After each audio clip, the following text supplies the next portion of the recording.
देवताओं ने कितनी स्तुतियां की हैं। सभी देवताओं ने, ब्रह्मा विष्णु महेश सब, और उनके अलावा इंद्र आदि जितने भी देवी देवता थे, सबके सब स्तुतियों पे लग गए।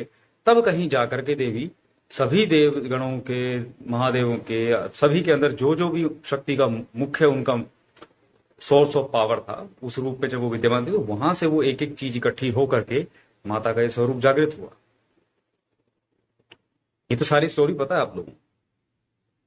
तो जिन्हें सामने प्रकट करने के लिए, जिनका प्रभाव सामने देखने के लिए बड़े बड़े देवी देवता तक इतनी स्तुतियां कर गए, इतने नतमस्तक हो गए और इतना जोर लग गया। भाई आपको क्या लगता है, आप 4 मंत्र पढ़ोगे, ऐसे अनमने ढंग से 2 स्तोत्र पढ़ लोगे, ठीक है ना, ऐसे ही व्रत के नाम पर दिन में 4 बार फ्रूट को ठूस लोगे, या कोई और, ठीक है ना, बस अन्न छोड़ दिया तो कोई पुट्टू का आटा खा रहा है, कोई सिंगाड़ा खा रहा है, कोई कुछ खा रहा है, मतलब अपने मनोनुकूल आप लोग आचार व्यवहार कर लोगे, ठीक है ना। फॉर्मेलिटी बेसिस पे आप लोगों ने पाठ स्वयं कर लिया या घर पे पंडित जी को बुला दिए, वो बैठ गए 9 दिन। आपको क्या लगता है कि भी देवी आपको प्रकट होकर कहेंगी बताओ बस मैं प्रसन्न हूं, क्या चाहिए तुम्हें? मजाक चल रहा है क्या? सही कहूं तो मजाक ही चल रहा है, लेकिन दूसरे तरीके से मजाक आप लोग खुद कर रहे हैं अपने साथ।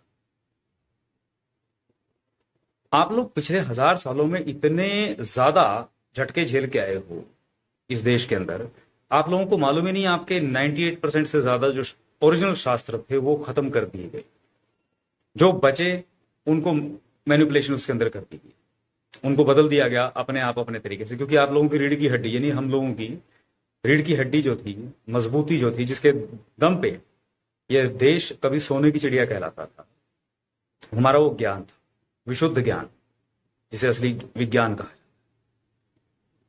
भारत में कौन सी सोने की खाने थी यार, आप बताओ ना, लेकिन फिर भी इतना सोना था, इतनी समृद्धि थी। तो कैसे थे? इतने ऋषियों की लेगेसी हम लोग लेके चल रहे हैं आज तक। ये चीज आप लोगों को कभी झकझोरती नहीं है कि कितनी वास्ट लेगेसी को हम लेकर के आए हैं, और सबका आधार शक्ति है, लेकिन भटका दिया, भटका दो इनको। ऐसे सिस्टम बना दिए गए, जो मैक्सिमम थे उनको जला दिया गया, खत्म कर दिया गया, जो थोड़े बहुत बचे उनको ऐसे ही उनके अंदर मिलावट कर दी गई, आम भाषा में बोलूं तो, ठीक है ना।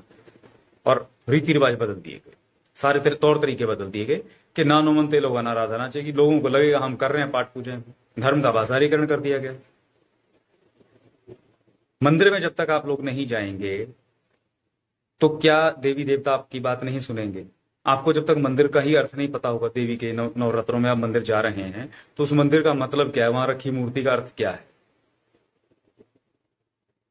या आप दूसरे तरीके से खाली यही सोच के बैठ जाओ कि बाकी कुछ करने की जरूरत नहीं भाई, मंदिर में चाहे 2 घंटे लाइन में लगेंगे, बस माता के दर्शन हो गए और हमारा तो नवरात्रा सिद्ध हो गया।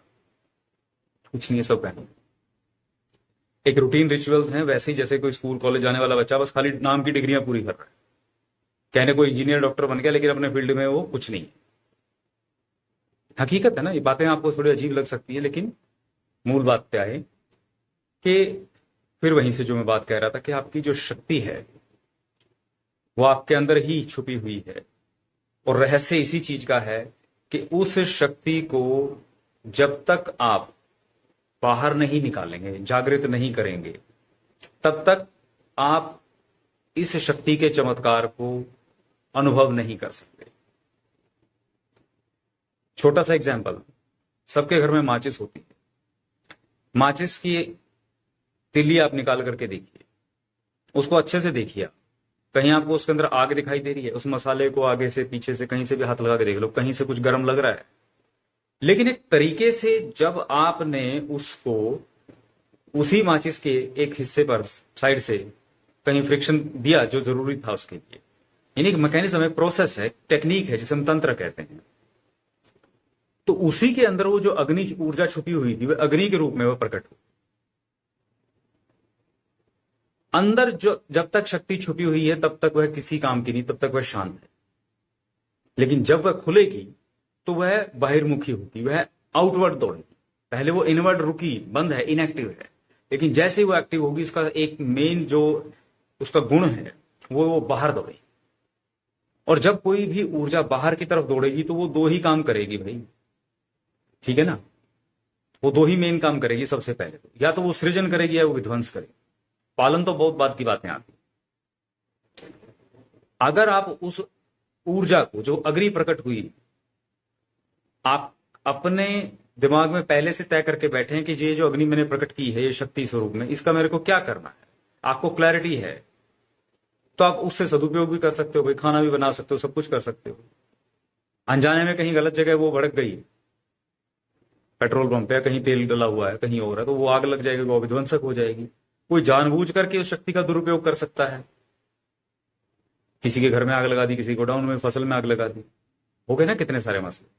अब क्योंकि शक्ति बहिर्मुखी थी, बाहर निकलती है, जैसी एक्टिवेट होगी वो बाहर को दौड़ेगी, तो व्यक्ति अनजान हो सकता है या दुर्भावना से उसको जागृत कर सकता है। भाई अनजाने में अननोइंगली एक्टिवेट कर दिया या दुर्भावना से एक्टिवेट कर दिया, तो उस झंझट से बचने के लिए महादेव ने इसे सिस्टम में बांध दिया, इसे कहते हैं कीलित कर दिया कि ऐसे कोई नहीं है भाई, ऐरा तुखैरा कोई भी आएगा, कभी भी 4 मंत्र पढ़े साधनाएं करेगा और देवी जागृत हो जाएंगी।